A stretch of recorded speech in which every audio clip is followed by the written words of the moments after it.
Let me give you a few ways in which you can keep your love for God fresh and deepening. The first is this. You have to remember. You have to remember. Now, why do I say that? Well, Jesus told the church in Ephesus this. He said, remember where you were before you fell. Remember where you were before you fell. Unfortunately, our tendency as humans is this. We tend to forget the things we need to remember, but we remember the things that we should forget. I mean, that's why if we're not careful, we can forget the fact that before we ever accepted Jesus, we were lost. You get that?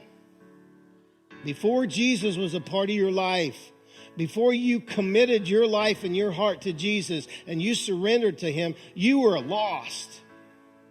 Just like the murderer, the drug addict, or whatever who's out there today who is not a believer, that's where you were.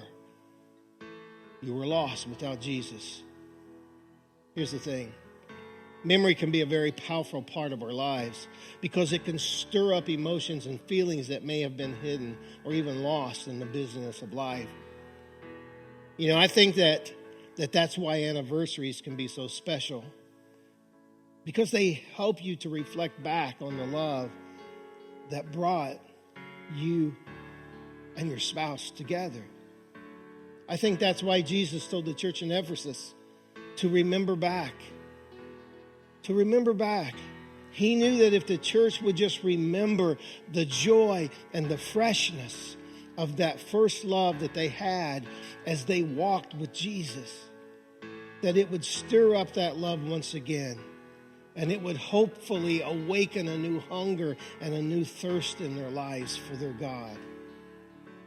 And so let me ask you, do you remember that day? That day that Jesus saved you? Do you remember it? Do you remember the excitement? And do you remember the joy and the peace that came over you when you said yes to Jesus and you took him as your Savior? Or has he become too familiar to you?